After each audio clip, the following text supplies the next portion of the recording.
दुनिया में कौन मदद कर रहा है अगर इंडिया ने हमारे अंदर उधर मिसाइल मारा? इंडिया और वो तो बैठ के वहाँ पे उसकी बात कर रहे हैं। ओआईसी को जिस तरह स्नब किया इंडिया ने, किसी ने जवाब दिया? 19 मार्च को prime minister of Republic of India and prime minister of Japan दोनों ने उसको साइन किया हुआ है। पाकिस्तान के हवाले से है, वो बड़ा खतरनाक है और मेरा नहीं ख्याल कि पाकिस्तान की गवर्नमेंट ये एक्सपेक्ट करती होगी कि जापान जो है वो पाकिस्तान के खिलाफ इस तरह की स्टेटमेंट देगा। और ये पाकिस्तान की फॉरेन पॉलिसी का सीधा-सीधा फेलियर है। आज से 2 साल पहले मेरा ख़्याल है कि जापानीज़ फॉरेन मिनिस्टर पाकिस्तान आए और वो पता चला था कि 9 साल बाद जापानीज़ फॉरेन मिनिस्टर पाकिस्तान आ रहे हैं, 9 साल बाद। उससे ये पता चलता है कि पाकिस्तान जो है वो जापान को कितनी अहमियत देता है। रिसेंटली मुझे पता चला कि पाकिस्तान ने कुछ जापान से कर्ज़े लिए हुए थे और वो कर्ज़े हम वापस ना कर सके और जापान की पॉलिसी ये है कि अगर वो एक दफ़ा वेव ऑफ कर दें कर्ज़ा, तो वो दोबारा कर्ज़ा देते नहीं हैं। 19 मार्च को prime minister of Republic of India and prime minister of Japan दोनों ने उसको साइन किया हुआ और उसमें ये पाकिस्तान के बारे ये कहते हैं कि एक तो ज़ाहिर बात है इंडिया का एक वो स्टैंडर्ड पैटर्न है। तो उन्होंने कहा जी कि टेररिस्ट इंफ्रास्ट्रक्चर जहाँ-जहाँ पूरी दुनिया में है उसको ख़त्म किया जाए और उसके ऊपर इंटरनेशनल कोऑपरेशन और साथ ही उन्होंने ये कहा कि वो रीइटरेट करते हैं और कंडेम करते हैं terror attack in India including 26/11 Mumbai and Pathankot attacks and call upon Pakistan to take resolute and irreversible action against terrorist networks operating out of its territory and comply fully with the international commitments including FATF। समझ रहे हैं आप? पाकिस्तान में किसी को पता भी नहीं है कि ये स्टेटमेंट आई है। अब ये देखें कि जापान जो है, भारत का तो ठीक है पाकिस्तान के साथ पुराना मसला है।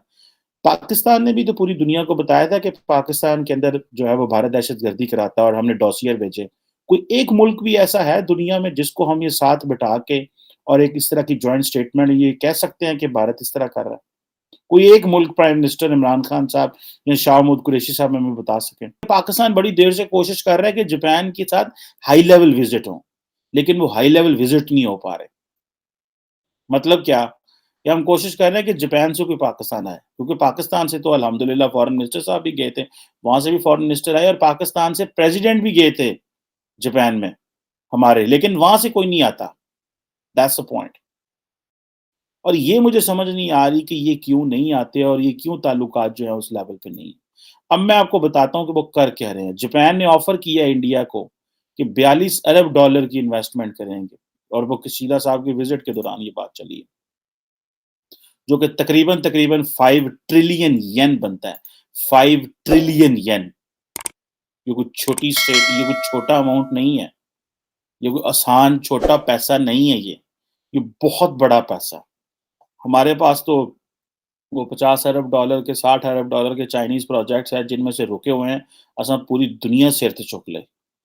और ये देखें कि वो 42 अरब डॉलर की बात कर रहे हैं। और मज़े की बात है कि नरेंद्र मोदी जो हैं, वो तमाम क्वाड पार्टनर्स के लीडर्स को बायलैटरली होस्ट कर रहे हैं। और ये जो थी बेसिकली कहा जा रहा था कि जो 40th India Japan annual summit है और इसमें ज़ाहिर बात है उन्होंने बड़ा एक दूसरे के साथ जो है वो एप्रिशिएट किया, सपोर्ट किया। अब मज़े की बात ये है कि जैसे मैंने पहले कहा कि पाकिस्तान को तो पता भी नहीं क्या बात है। मैं तो पिट-पिट के मर गया हूँ और कह गया हूँ कि भाई खुदारा इंडो पैसिफिक पे फ़ोकस करो। खुदारा देखो वहाँ पे क्या तब्दीलियाँ आ रही हैं, अपनी फ़ॉरेन पॉलिसी वहाँ पे जाके इन इन एंगेज करो अपने आप को। आज एक बहुत बड़ा एज है कि 75 साल भारत भी अपने आज़ादी के मना रहा है और हम भी आज़ादी के मना रहे हैं। और हमें किस तरह की बायलैटरल स्टेटमेंट्स देखनी पड़ रही हैं। हमें कोई बंदा बता सकता है? हम तो ये सवाल भी नहीं कर सकते। किसी को पता ही नहीं है ये सवाल भी करना है कि नहीं करना। अब मज़े की बात देखें, जो आप अगर सिर्फ़ वो स्टेटमेंट देख लें, जो 19-20 मार्च की ये जो कशीदा साहब की जो विज़िट की हुई है, ठीक है जी? प्रॉपर वो बात करते हैं जी, special strategic and global partnership, special strategic and global partnership. Against China भी है, ज़ाहिर बात है वो। हम जी शेयर्ड प्रिंसिपल्स की बात करते हैं, वैल्यूज़ की बात करते हैं और हम कमिटमेंट करते हैं कि हम आइंदा भी स्टेबिलिटी लेके आएँगे, रूल्स बेस्ड ऑर्डर की बात करेंगे, ये सारा कुछ।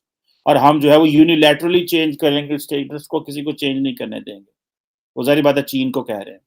और फिर आपको पता है इन्होंने 2+2 मीटिंग भी दोनों फॉरेन मिनिस्टर्स की और डिफेंस मिनिस्टर्स की 2019 में भी। और फिर जो है वो क्या उसे कहते हैं कि अब आप इमेजिन कर लें कि किस तरह का ताल्लुक है जापान का और इंडिया का। और हमारे मैं देख रहा था पाकिस्तान और जापान के ताल्लुकात में, कभी वो हमारी एजुकेशन में मदद करते हैं, कभी वो हमारी टेक्निकल एजुकेशन में मदद करते हैं, कभी वो हमारी नाले पक्के करने में मदद करते हैं, कभी वो हमारे खाल पक्के करने में मदद करते हैं, कभी वो इस तरह की चीज़ों में मदद करते हैं। जबकि इंडिया में देखें वो किस तरह के प्रोजेक्ट्स कर रहे हैं। इंडो पैसिफिक ओशंस इनिशिएटिव जो है, ये इन्होंने इनिशिएट किया हुआ है 2019 में।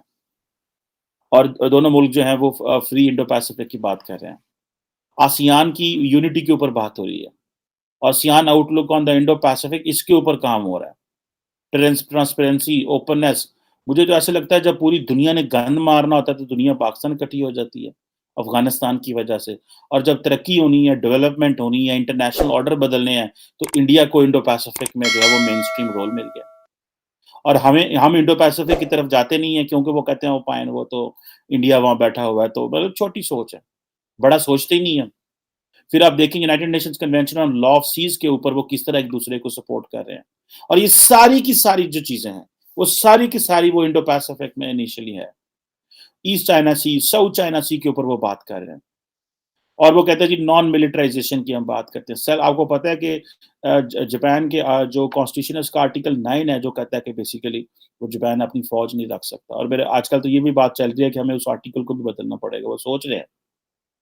अच्छा, मजे की बात यह है नॉर्थ कोरिया की डिस्टेबलाइज कर रहा है बैलिस्टिक मिसाइल लॉन्च, लेकिन जो पाकिस्तान में उन्होंने मिसाइल मार दिया उसके बारे में तो इंडिया बताता भी नहीं होगा।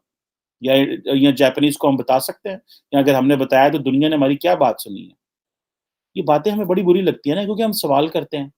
जब भी आप सवाल करेंगे उसका जवाब नहीं होगा तो हमें बुरा लगेगा और कहेंगे देखो जी यार ये कैसी बातें कर रहे हैं। लेकिन क्या इन सवालों के जवाब हैं? क्या हमारी दुनिया में कौन मदद कर रहा है अगर इंडिया ने हमारे अंदर उधर मिसाइल मारा? इंडिया और वो तो बैठ के वहाँ पे उसकी बात कर रहे हैं। ओआईसी को जिस तरह स्नब किया इंडिया ने, किसी ने जवाब दिया? एफएटीएफ के ऊपर वो कह रहे हैं, उन्होंने जान के एफएटीएफ का नाम डाल दिया। जो पैरा 8 पढ़ें आप जॉइंट स्टेटमेंट का। जापान जो है वो इंडिया को सपोर्ट करेगा non permanent seat for the UNSC 2023-2024 के, 23-24 की। सस्टेनेबल ग्रोथ के ऊपर उन्होंने काम किया हुआ है, दोनों ममालिक ने। और वो कॉप 26 के ऊपर देखें ना कितना कॉम्प्रिहेंसिव किस्म का डॉक्यूमेंट है। अगर आप जो जो लोग देखते हैं, कॉप 26 के ऊपर जो है वो क्या उसे बोलते हैं इलेक्ट्रिक व्हीकल्स के ऊपर काम होगा। इंडिया और जापान जो क्लीन एनर्जी पार्टनरशिप कर रहे हैं सस्टेनेबल इकोनॉमिक ग्रोथ के लिए। और आइंदा कैसे देख रहे हैं कि जी ग्रीन जो है वो एनर्जी के ऊपर किस तरह काम करना है। और इसी तरह जी के कार्बन रिसाइकलिंग कैसे करनी है। डब्ल्यूटीओ में एक दूसरे को साथ दे रहे हैं और कह रहे हैं कि जी rules based multilateral trade system. अब दोनों को सूट करता है ताकि चाइना की मोनोपोली ना हो। अब देखें कि ये जो है वो जो कि ये जब चाइना के जापान के प्रेसिडेंट जो थे शिंजो एब साहब, उनके दौर में एक डिस्कशन हुई कि तकरीबन कुछ 3.5 ट्रिलियन युआन की जो है ना इन्वेस्टमेंट टारगेट जो था उसके ऊपर बात हुई थी और वो काफ़ी हद तक इन्होंने अचीव कर लिया हुआ है। अब मज़े की बात देखें इसमें कि इंडिया वो जो है एक बड़े पैमाने पे जो इंफ्रास्ट्रक्चर इंडिया के अंदर वो जो एस्टैब्लिश कर रहे हैं बड़े पैमाने पे, उसको अगर आप देखें भले वो 5G टेक्नोलॉजी हो, भले वो रोड इंफ्रास्ट्रक्चर हो, वो टेलीकॉम नेटवर्क सिक्योरिटी हो, सबमरीन केबल सिस्टम हो। और इंडिया की जापान की जो committee on science and technology है, वो भी उन्होंने भी अपनी और ये क्वाड के फ्रेमवर्क में भी काम कर रहे हैं। और जो इंडिया सोशो इकोनॉमिक डेवलपमेंट है उसको वो जी जापानीज अप्रिशिएट कर रहे हैं। वो समझते हैं ये मार्केट है, यहाँ पे पैसा लगाओ। हम तो बस जिसे कहते हैं ना कि हम तो किसी को कन्विंस नहीं कर सके। Mumbai Ahmedabad high speed rail network के ऊपर वो काम कर रहे हैं। सो इतना बड़ा इंफ्रास्ट्रक्चर प्रोजेक्ट्स वो खींच के ले गए हैं। ये जो इंडो पैसिफिक है इसके इर्द गिर्द सारी की सारी, हम तो एक वो बेल्ट एंड रोड इनिशिएटिव में एक सी पैक है ना, हम तो उसके ऊपर बातें कर रहे हैं। लेकिन इंडिया को देखें कि उन्होंने इंडो पैसिफिक के एरिया में अमेरिका से अलहदा सपोर्ट ले रहे हैं बायलैटरल 2+2, ऑस्ट्रेलिया से अलहदा 2+2, इंडिया जापान से अलहदा 2+2। जापानीज जो हैं वो समझते हैं कि पाकिस्तान से एंगेजमेंट ज़रूरी नहीं है। उन्होंने जो साढ़े नाल गल ही मुका दी, उन्होंने कहा जी ठीक है लिमिटेड स्केल पे एक ताल्लुक रखें।